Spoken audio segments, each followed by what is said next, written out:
Good morning students.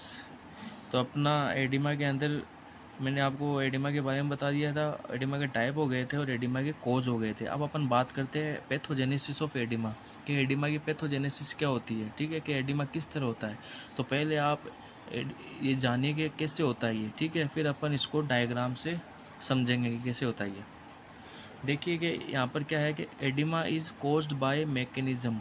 ठीक है, oedema किसे कोज होता है? Cause by the mechanism that interfere with the normal balance of the intravascular and extravascular fluid transfer. यानी oedema क्या होता है कि एक मैकेनिज्म होती है जो किसकी वजह से कोज हो रही है, कोज दैट इंटरफेयर, यानी किसका इंटरफेयर की वजह से एडिमा हो रहा है, with the normal balance of the intravascular and extravascular fluid transfer.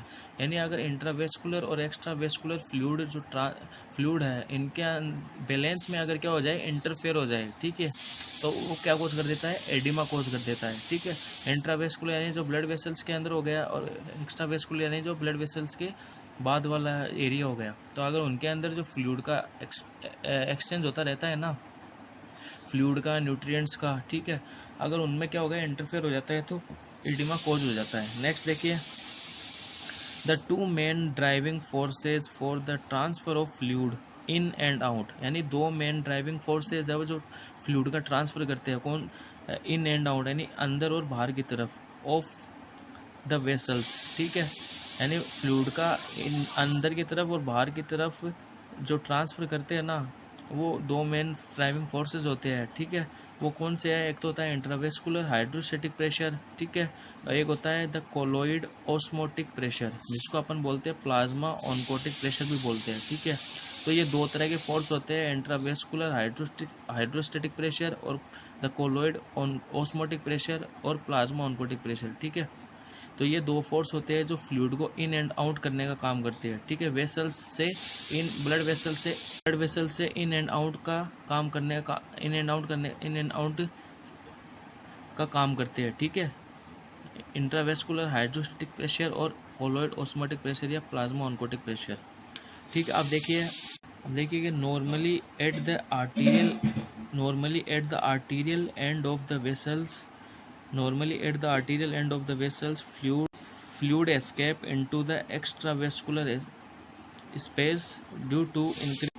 क्या होता है? देखिए, normally at the arterial end of the vessels fluid escape into the extravascular space due to the increase hydrostatic pressure. यानी normally क्या होता है कि जो आर्टीरियल एंड होता है ना वेसल्स का, वहाँ से फ्लूइड है वो कहाँ जाता है? एक्स्ट्रावेस्कुलर स्पेस में, यानी इंटरस्टिशियल स्पेस में जाता है। Due to the increase hydrostatic pressure, यानी हाइड्रोस्टेटिक प्रेशर बढ़ता है ना, जब क्या होता है कि जो आर्टीरियल एंड होता है ब्लड वेसल्स का, वहाँ से फ्लूइड कहाँ जाएगा? एक्स्ट्रावेस्कुलर स्पेस में। देखिए इस डायग्राम से समझिए आप कि ये हाइड्रोस्टेटिक प्रेशर कितना है यहाँ पर? 35 mmHg। ठीक है, और यहाँ पर ऑस्मोटिक प्रेशर कितना है? 25 mmHg।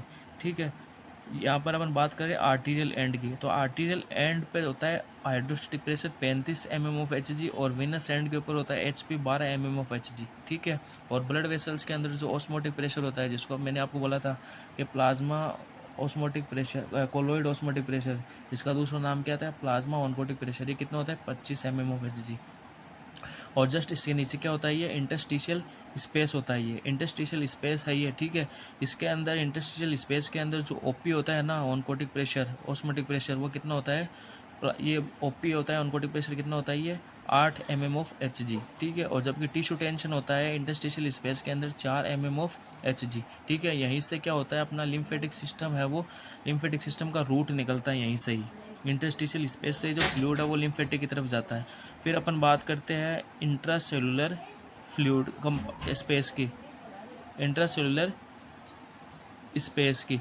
जो इंट्रासेलुलर ये होता है इंट्रासेलुलर कंपार्टमेंट या स्पेस, और ये होता है इंटरस्टिशियल स्पेस। समझ गए ना ये? तो जो ब्लड वेसल्स और इंटरस्टिशियल स्पेस है, ये वैसे दोनों एक्स्ट्रा सेलुलर के अंदर आते हैं। मैंने आपको बताया था इससे पहले वाटर वाले टॉपिक के अंदर।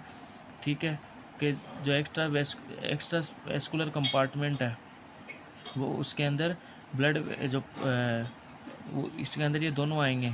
ठीक है, ब्लड वेसल्स वाला भी, फ्लूइड भी, और इंटरस्टिशियल वाला भी। ठीक है, इंट्रा सेलुलर वो होता है, वो अलग होता है। जिसमें मैंने आपको बताया था कि ये 20 27 के करीब होता है, ये 32 के करीब ऐसे करीब होता है। ठीक है, देख लेना आप, जो मैंने आपको बताया था कितना, कि ये जो एक्स्ट्रा ICF है, ICF यानी इंट्रासेलुलर वाला फ्लूइड है, ये इसमें 33% होता है। इसमें ECF में, एक्स्ट्रा सेलुलर फ्लूइड में, वो होता है 27, उसमें भी अलग अलग टाइप थे। ठीक है, वो आप पीछे पढ़ लेना।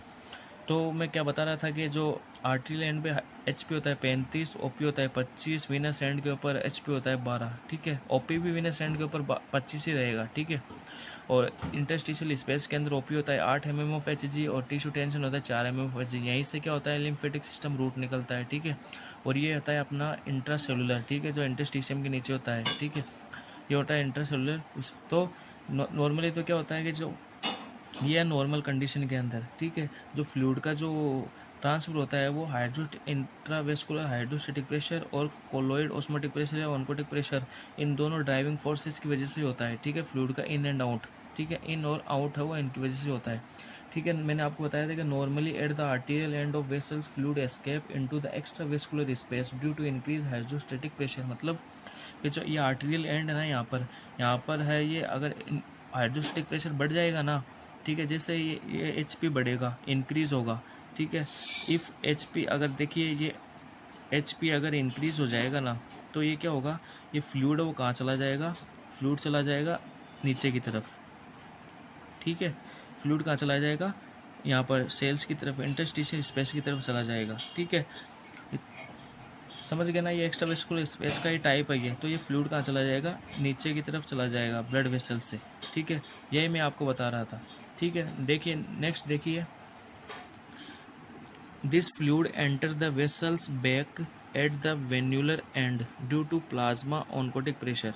ठीक है, और जो जो ये फ्लूइड वापस आया है ना, यहाँ पर ऑस्मोटिक प्रेशर बढ़ने की वजह से इंटरस्टिशियल स्पेस में, ये फ्लूइड वापस कहाँ चला जाएगा, वेसल्स में, वेसल्स बैक यानी वापस वेसल्स में चला जाएगा। क्यों, जो कहाँ पर है, वेन्यूलर एंड की तरफ। ठीक है, यानी एट द वेन्यूलर एंड की तरफ से ये कहाँ चला जाएगा, वेसल्स में चला जाएगा due to plasma oncotic pressure. देखिए जो ये फ्लूइड आया था ना यहाँ पर, जो HP बढ़ा, तो HP बढ़ा तो ये फ्लूइड कहाँ आया, इंटरस्टिशियल स्पेस में। तो ये क्या होगा, ये फ्लूइड है, ये वापस कहाँ चला जाएगा, वेसल्स में चला जाएगा। ठीक है, वापस, ठीक है, यहाँ से कौन से एंड से जाएगा, वेन्यूलर एंड से जाएगा, आएगा तो आर्टीरियल एंड से, और जाएगा कौन से एंड से, वीनस एंड से जाएगा। ठीक है, ये तो ये फ्लूइड वापस वेसल्स में चला जाएगा।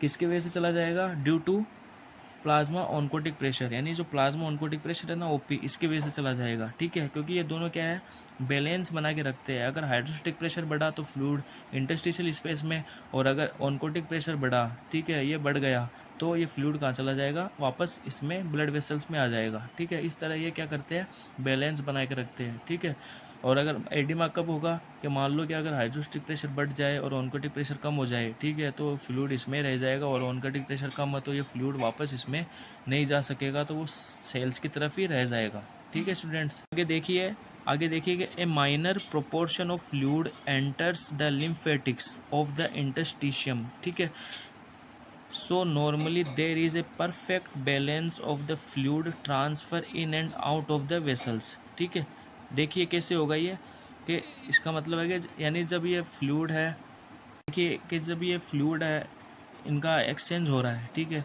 तो फ्लूइड है वो हाइड्रोस्टेटिक प्रेशर से, यानी आर्टियल एंड से फ्लूइड का आया टिश्यूज की तरफ है। ठीक है, और गया कहाँ से, वेन्युलर एंड से वापस किस में चला गया, ब्लड वेसल्स में। यानी जो फ्लूइड ऊपर से आया है वो फ्लूइड वापस कहाँ चला जाएगा, वेसल्स में। तो इसमें जितना फ्लूइड यहाँ से आर्टियल एंड से इंटरस्टिशियल स्पेस में आया, उतना फ्लूइड वापस वीनस एंड की तरफ नहीं जाता है। ठीक है, कुछ अमाउंट के अंदर माइनर प्रपोर्शन ऑफ फ्लूइड है वो कहाँ चला जाता है, लिम्फेटिक सिस्टम की तरफ चला जाता है। जो इंटरस्टिशियम का जो लिम्फेटिक रूट होता है ना, वहाँ पर चला जाता है। ठीक है, माइनर प्रपोर्शन में। मान लो यहाँ से फ्लूइड आया 100% आया, ठीक है, 100% मान लो कि फ्लूइड है वो इंटरस्टिशियल की तरफ आया। ठीक है, उसमें से 90% वो वापस कहाँ चला गया, ब्लड वेसल्स में चला गया, वीनस एंड की तरफ, due to plasma oncotic pressure की वजह से। ठीक है, तो बचा कितना, 10%। तो 10% वो कहाँ चला गया, लिम्फेटिक सिस्टम, लिम्फेटिक रूट में चला गया। ठीक है, तो इस तरह से एक परफेक्ट बैलेंस बना रहता है इसमें। ठीक है, तो अगर ये परफेक्ट बैलेंस नहीं बना रहेगा तो क्या हो जाएगा, एडिमा कंडीशन कोज हो जाएगा। ठीक है स्टूडेंट्स, और अगर आपको पता है कि ये, अगर अपन बात करते हैं कि लिम्फेटिक सिस्टम की वजह से भी एडिमा होता है। वो कैसे होता है कि मान लो कि जो 10% फ्लूइड है वो यहाँ पर है सेल्स की तरफ, वो कहाँ जाता है, लिम्फेटिक सिस्टम की तरफ जाता है, ठीक है। तो अगर मान लो कि इस लिम्फेटिक जो ब्लड वेसल्स प्रेजेंट होती है इंटरस्टिशियम स्पेस से क्या निकलती है, लिम्फेटिक ब्लड वेसल्स। तो अगर ये लिम्फेटिक ब्लड वेसल्स के अंदर अगर ऑब्स्ट्रक्शन आ जाता है, मान लो कि ये लिम्फेटिक ब्लड वेसल्स है, ठीक है, यहाँ से क्या निकल रही है, लिम्फेटिक ब्लड वेसल्स निकल रही है, ठीक है। तो ये लिम्फेटिक ब्लड वेसल्स के अंदर क्या आ गया, ऑब्स्ट्रक्शन आ गया, ठीक है। ऑब्स्ट्रक्शन आ गया तो फ्लूइड है वो लिम्फेटिक की तरफ नहीं जा पाएगा, लिम्फेटिक रूट की तरफ। तो ये फ्लूइड यहीं पर इकट्ठा हो जाएगा और यहाँ पर क्या होगा, यहाँ पर क्या हो जाएगा, फ्लूइड का एक्यूमुलेशन हो जाएगा, और फ्लूइड का एक्यूमुलेशन हो जाएगा तो यहाँ पर एडिमा कोज हो जाएगा, ठीक है students. This is refers to as the Starling forces. और अपन इन जो ये फोर्सेस लग रहे हैं ना, हाइड्रोस्टेटिक प्रेशर का, ऑस्मोटिक ऑनकोटिक प्रेशर का, ठीक है, ये इन फोर्सेस को क्या बोलते हैं, स्टार्लिंग फोर्सेस बोलते हैं। इस फोर्सेस का क्या नाम है, स्टार्लिंग फोर्सेस है, ठीक है स्टूडेंट्स। अब अपन ने पैथोजेनेसिस, नॉर्मल पैथोजेनेसिस की बात कर ली कि एडिमा कैसे होता है, ठीक है, ठीक है। नॉर्मली पता भी चल गया कि नॉर्मल बैलेंस कैसे होता है और एडिमा कैसे होता है, ठीक है। अब अपन देखते ही इनकी दो की बात करते हैं। मैंने इन दो का आपके सामने जिक्र नहीं किया था कि जो टिश्यू, ये जो इंटरस्टिशियल स्पेस के अंदर जो ओपी होता है 8 mm ऑफ एच होता है, टिश्यू टेंशन होता है 4 mm ऑफ एच होता है, ये क्या होते हैं, ठीक है। कि ये देखिए कि इनकी वजह से एडिमा कैसे होगा। देखिए ये एक डायग्राम, ये एक प्रोसेस है जिसमें अलग अलग तरीके से क्या होता है, एडिमा होता है, ठीक है। तो फर्स्ट मैंने आपको, जैसे मैंने आपको कोज के अंदर बताया था, कि फर्स्ट कोज मैंने आपको बताया था कि डिक्रीज प्लाज्मा ऑनकोटिक प्रेशर, कि मान लो कि प्लाज्मा ऑनकोटिक प्रेशर, ये प्लाज्मा ऑनकोटिक प्रेशर क्या हो जाए, डिक्रीज हो जाए, ठीक है। डिक्रीज क्यों हो जाता है, मान लो कि अपने जो प्लाज्मा प्रोटीन एल्बुमिन है वो कम हो गई, ठीक है, उसकी वजह से ये ऑनकोटिक प्रेशर क्या हो गया, कम हो गया। तो उस कंडीशन में क्या हो सकता है, तो जो प्रोटीन जो होती है ना, एल्बुमिन प्रोटीन, वो अपना ऑस्मोटिक प्रेशर को बनाए रखती है, ठीक है। अगर प्रोटीन ही कम हो गई तो ये ऑस्मोटिक प्रेशर क्या हो जाएगा, कम हो जाएगा। तो उसकी वजह से क्या हो जाएगा, हाइड्रोस्टेटिक प्रेशर बढ़ जाएगा, और हाइड्रोस्टेटिक प्रेशर बढ़ेगा तो फ्लूइड कहाँ जाएगा, नीचे की तरफ आ जाएगा, ठीक है। तो उस कंडीशन में एडिमा हो सकता है। फिर सेकंड मैंने आपको वो बताया था, इंक्रीज कैपिलरी हाइड्रोस्टेटिक प्रेशर, ठीक है। जैसे एक में तो मैंने आपको बताया था कि अगर ऑस्मोटिक प्रेशर कम हो जाता है उस कंडीशन में एडिमा हो जाएगा, ठीक है। और एक में आपको बताया कि अगर कैपिलरी हाइड्रोस्टेटिक प्रेशर बढ़ जाता है उस कंडीशन में हो जाता है, तो हाइड्रोस्टेटिक प्रेशर बढ़ता है तो वो फ्लूइड कहाँ ट्रांसफर कर देगा, किसकी तरफ, इंटरस्टिशियल स्पेस की तरफ। और तीसरा कोज मैंने आपको बताया था कि लिम्फेटिक ऑब्स्ट्रक्शन हो जाए, कि अगर मान लो कि ये इंटरस्टिशियल स्पेस से जो लिम्फेटिक वेसल्स निकलती है ना, तो यहाँ पर मान लो ऑब्स्ट्रक्शन आ जाए, तो वो फ्लूइड है वो लिम्फेटिक रूट की तरफ नहीं जा पाएगा, तो यहाँ पर इकट्ठा हो जाएगा, तो उसकी वजह से एडिमा हो सकता है। और चौथा कोज बताया था मैंने आपको, टिश्यू फैक्टर, ठीक है। टिश्यू फैक्टर में मैंने आपको बताया था कि अगर जो ऑनकोटिक प्रेशर होता है इंटरस्टिशियम स्पेस का, यानी ओपी अगर ये बढ़ जाता है, यानी ये 8 है नॉर्मल है, टिश्यू टेंशन है 4 है नॉर्मल है, ठीक है। अगर ये मान लो 8 से अगर मान लो 15 हो जाता है, ठीक है, अगर बढ़ गया और टिश्यू टेंशन क्या हो गया, कम हो गई, ठीक है। अगर ओपी है इंटरस्टिशियम स्पेस का, ऑनकोटिक प्रेशर अगर इंक्रीज हो जाता है, ठीक है, और टिश्यू टेंशन क्या हो जाता है, डिक्रीज हो जाता है, तो क्या होगा, तो ये फ्लूइड को क्या करेगा, अपनी तरफ खींच लेगा। यानी ये ओपी है अगर ये बढ़ जाता है इंटरस्टिशियम स्पेस का, ये अपन दूसरे कोज की बात कर रहे हैं अपन, ठीक है, अलग अलग कोज है इसके। अगर ये ऑस्मोटिक प्रेशर है, ये इंटरस्टिशियम स्पेस का अगर ऑनकोटिक प्रेशर अगर ये बढ़ जाता है, ठीक है, तो ये क्या करता है, फ्लूइड को यहाँ से ब्लड वेसल से अपनी तरफ खींच लेता है, ठीक है। और ये फ्लूइड है ये यहाँ पर आ जाएगा, ठीक है। तो और टिश्यू टेंशन क्या है, कम है, तो ये फ्लूइड है यहाँ पर आ जाएगा, तो ये क्या हो गया, यहाँ पर फ्लूइड का एक्यूमुलेशन हो गया, ठीक है। तो ये क्या कोज कर देगा, एडिमा कोज कर देगा, ठीक है। और ये टिश्यू टेंशन कम है। और नॉर्मली अपन बात करते हैं कि अगर इंटरस्टिशियम स्पेस को ओपी नॉर्मल है और टिश्यू टेंशन भी नॉर्मल है, तब क्या होगा, ये फ्लूइड का बैलेंस बना के रखते हैं इंटरस्टिशियम स्पेस के अंदर, ठीक है। जैसे कि ब्लड वेसल्स के अंदर एचपी और ओपी बना के रखते हैं, ठीक है, वैसे ही ये इंटरस्टिशियम स्पेस के अंदर ओपी और टिश्यू टेंशन है वो बना के रखते हैं। अगर इसमें से ये टिश्यू टेंशन कम हो गया और ओपी बढ़ गया, तो ये ओपी क्या करेगा, ये फ्लूइड को अपनी तरफ खींच लेगा और क्या कर देगा, फ्लूइड क्या कर देगा, एडिमा कोज कर देगा। ये ओपी क्यों बढ़ता है, इसलिए बढ़ता है क्योंकि कैपिलरी परमेबिलिटी बढ़ेगी ना, तब क्या होगा कि ये फ्लूइड है जो प्लाज्मा रिच प्रोटीन है वो कहाँ जाएगा, इसमें आ जाएगा, सेल्स की तरफ आ जाएगा। कैपिलरी परमेबिलिटी जब बढ़ती है ना, तब ये फ्लूइड है वो कहाँ जाता है,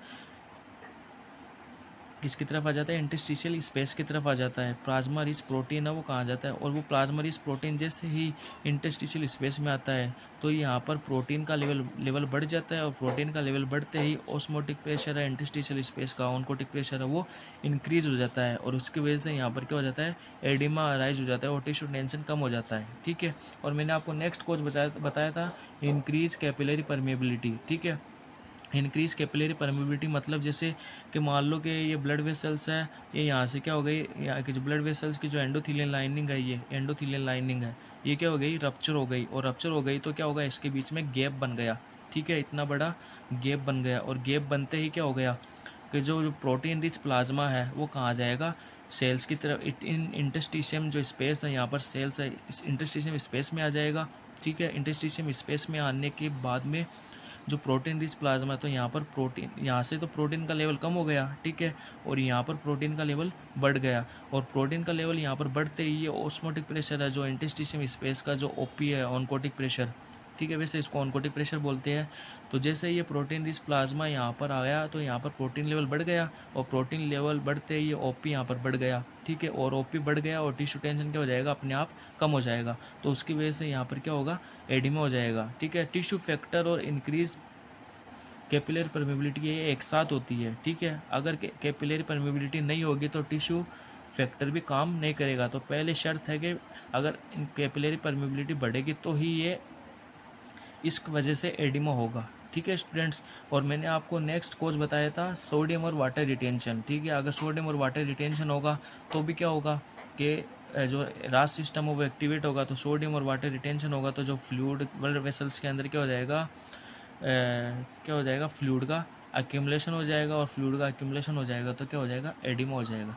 तो स्टूडेंट मेरे आई होप आप समझ गए होंगे इसको अच्छी तरह। ठीक है, तो आप इसको 2-3 बार देख लेना क्योंकि ये बहुत इंपॉर्टेंट है, ये आगे आपके और भी जो नेक्स्ट ईयर जो क्लासेस में उसमें काम आएगा। ठीक है, आई होप आप यू आर अंडरस्टैंड। ठीक है स्टूडेंट्स मैं आपको ये और दिखा देता हूँ ताकि आपको और ज़्यादा समझ में आ जाए। ठीक है, ये डायग्राम से कि जो मैंने आपको कोर्स बताया था ना, देखिए कि ये बात करें अपन नॉर्मल एडिमा कि नॉर्मल फ्लूइड एक्सचेंज कैसे होता है कि ये आर्टेरियल एंड है, इसके ऊपर 32 mm, वैसे इस बुक में 32 mm ऑफ एच दिखा रखा है, लेकिन 35 mm ऑफ एच होता है HP। ठीक है, और विनस एंड के ऊपर ही होता है 12 mm ऑफ एच, और जबकि OP होता है ब्लड वेसल्स है ये, इसके अंदर 25 mm ऑफ एच। और टिश्यू टेंशन है ये इंटरस्टिशियम स्पेस की बात कर रहे हैं अपन, यहाँ पर होता है 4 mm ऑफ एच और OP होता है 8 mm ऑफ एच। और यहीं से टिश्यू टेंशन इंटरस्टिशियम स्पेस से क्या निकल रही है, लिम्फेटिक ब्लड वेसल्स निकल रही है, क्या लिम्फेटिक आउटफ्लो है। ठीक है,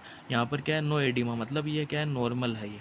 ठीक है, अब देखिए आगे अपन बात करते हैं कि फर्स्ट कोर्स था अपना डिक्रीज प्लाज्मा ऑनकोटिक प्रेशर। तो डिक्रीज प्लाज्मा ऑनकोटिक प्रेशर देखिए कैसे, अगर मान लो कि प्लाज्मा ऑनकोटिक प्रेशर कम हो गया तो कैसे एडिमा हो रहा है। तो देखिए यहाँ पर कि जो आर्टेरियल एंड के ऊपर HP है वो नॉर्मल है, जबकि वीनस एंड के ऊपर भी HP है, नॉर्मल है, और इंटरस्टिशियल स्पेस में जो टिश्यू टेंशन है नॉर्मल है, OP भी है, नॉर्मल है। ठीक है, और यहाँ पर कोई ऑब्स्ट्रक्शन नहीं है। लेकिन क्या बात हो रही है कि डिक्रीज प्लाज्मा ऑनकोटिक प्रेशर यानी कि ऑस्मोटिक प्रेशर क्या हो गया, कम हो गया, और ऑस्मोटिक प्रेशर कम हो गया तो क्या होगा कि ये ऑस्मोटिक प्रेशर कम होते ही यहाँ की परमेबिलिटी बढ़ जाती है, और परमेबिलिटी बढ़ जाती है तो फ्लूइड है वो कहाँ चला जाता है, इंटरस्टिशियल स्पेस की तरफ चला जाता है। ठीक है, तो इस कंडीशन में एडिमा अराइज हो जाता है। फिर देखिए नेक्स्ट इंक्रीज कैपिलरी प्रेशर, यानी इंक्रीज कैपिलरी प्रेशर देखिए कि यहाँ पर HP है वो बढ़ गया। ठीक है, आर्टेरियल एंड के ऊपर HP बढ़ गया, जबकि विनस एंड के ऊपर नॉर्मल है, और OP भी नॉर्मल है, और टिश्यू टेंशन भी नॉर्मल है, OP भी नॉर्मल है, और कोई ऑब्स्ट्रक्शन नहीं है यहाँ पर लिम्फेटिक की तरफ। लेकिन कैपिलरी प्रेशर है वो यहाँ पर बढ़ गया, मान लो कि फ्लूइड ज़्यादा हो गया कंजेस्टिव हार्ट फेलियर कंडीशन में, तो यहाँ पर HP है वो बढ़ गया। HP बढ़ते ही ये फ्लूइड है वो कहाँ चला जाएगा, इंटरस्टिशियम स्पेस की तरफ चला है, क्योंकि OP नॉर्मल है और HP क्या है, बढ़ रहा है। तो HP बढ़ रहा है तो HP की वजह से क्या होगा, ये फ्लूइड कहाँ ट्रांसफ़र कर देगा, इंटरस्टिशियम स्पेस की तरफ ट्रांसफ़र कर देगा, और उसकी वजह से क्या हो जाएगा, एडिमा अराइज हो जाएगा। फिर नेक्स्ट कोर्स देखिए लिम्फोएडिमा। लिम्फोएडिमा मतलब कि लिम्फेटिक ऑब्स्ट्रक्शन वाला, कि यहाँ पर देखिए कि HP भी नॉर्मल है आर्टरी एंड के ऊपर, और वीनस एंड के ऊपर HP नॉर्मल है, OP नॉर्मल है, टिश्यू टेंशन भी नॉर्मल है, और यहाँ पर इंटरस्टिशियम का OP भी नॉर्मल है। लेकिन एक काम क्या हो रहा है, यहाँ पर लिम्फेटिक ऑब्स्ट्रक्शन हो रहा है यहाँ पर। ठीक है, और लिम्फेटिक ऑब्स्ट्रक्शन देखिए यहाँ पर लिम्फेटिक ऑब्स्ट्रक्शन आ गया, और लिम्फेटिक ऑब्स्ट्रक्शन आते ही क्या हो गया कि यहाँ पर जो फ्लूइड है जैसे मैंने आपको बताया तो नॉर्मली यहाँ पर तो कुछ बहुत थोड़ा माइनर प्रोपोर्शन में फ्लूइड है वो लिम्फेटिक की तरफ जाता है, लेकिन यहाँ पर मान लो कि लिम्फेटिक ऑब्स्ट्रक्शन हो गया, लिम्फेटिक ऑब्स्ट्रक्शन हो गया तो फ्लूइड है वो आगे की तरफ नहीं जा पाएगा और यहीं इकट्ठा हो जाएगा तो एडिमा हो जाएगा। नेक्स्ट देखिए टिश्यू फैक्टर। टिश्यू फैक्टर मैंने आपको बताया, देखिए कि आर्टरी एंड के ऊपर एचपी नॉर्मल है, ओपी नॉर्मल है और एचपी है विनस एंड के ऊपर नॉर्मल है, लेकिन डिस्टर्बेंस कहाँ आ रहा है, जो इंटरस्टिशियम स्पेस होता है उसके अंदर जो टिश्यू टेंशन है और ओपी के अंदर। देखिए यहाँ पर कि इंटरस्टिशियम स्पेस के अंदर जो टिश्यू टेंशन है वो कम हो गया और ओपी यहाँ पर क्या हो गया, बढ़ गया। ठीक है, ये ओपी यहाँ पर क्यों बढ़ा, वो बढ़ा है कैपिलरी परमेबिलिटी की वजह से ही। ठीक है, तो यहाँ पर ये दोनों क्या हो गए, डिस्टर्बेंस हो गए एक दूसरे में। तो इस कंडीशन में क्या हो गया, ओपी है वो अपनी तरफ से फ्लूइड है यहाँ से अपनी तरफ खींच लेगा और यहाँ पर क्या कर देगा, एडिमा कोज कर देगा। और नेक्स्ट देखिए यही है कैपिलरी परमेबिलिटी वाला, कि आर्टरी लैंड के ऊपर जो एच पी है वो नॉर्मल है, विनस लैंड के ऊपर भी एच पी नॉर्मल है, ओ पी भी नॉर्मल है और टिश्यू टेंशन भी नॉर्मल है और यहाँ पर इंटरस्टिशियल स्पेस में ये भी नॉर्मल है। लेकिन क्या हो रहा है, कैपिलरी परमेबिलिटी बढ़ रही है। कैपिलरी परमेबिलिटी मतलब कि मान लो कि ये जो आपको ये दिख रही है ना, ये लाइनिंग एंडोथीलियल लाइनिंग है, ये जब भी कोई एंडोथीलियल लाइनिंग है वो रप्चर हो जाती है कोई भी कंडीशन की वजह से, या ट्रॉमा की वजह से, कोई टॉक्सिन की वजह से, या फिर ड्रग्स की वजह से, केमिकल की वजह से, तो यहाँ पर क्या होगा, ये रप्चर हो जाती है। रप्चर हो जाती है तो ये यहाँ पर गैप बन जाता है। तो यहाँ पर जो प्लाज्मा रिच प्रोटीन है, प्रोटीन रिच प्लाज्मा है वो कहाँ जाता है, इंटरस्टिशियम सेल्स स्पेस की तरफ आ जाता है। ठीक है, और इंटरस्टिशियम स्पेस की तरफ आ जाता है तो जो यहाँ पर जो प्रोटीन थी वो कम हो गई, यहाँ पर प्रोटीन क्या हो गई, ज़्यादा हो गई। और यहाँ पर प्रोटीन ज़्यादा होने से क्या हो गया, जो ओपी है यहाँ का ये क्या हो जाता है, बढ़ जाता है और ओपी यहाँ का बढ़ जाता है। ठीक है, जैसे मैंने आपको बताया था, और ओपी यहाँ पर बढ़ जाता है तो ये टिश्यू टेंशन क्या हो जाता है, कम हो जाता है और इसकी वजह से क्या हो जाता है, फिर एडिमा कंडीशन अराइज हो जाती है। ठीक है, मैंने आपको अच्छी तरह समझा दिया स्टूडेंट्स, सारी एडिमा की प्रोसेस है, तो आप इसको 2 बार 3 बार देख लेना, ये इंपॉर्टेंट है ये। ठीक है।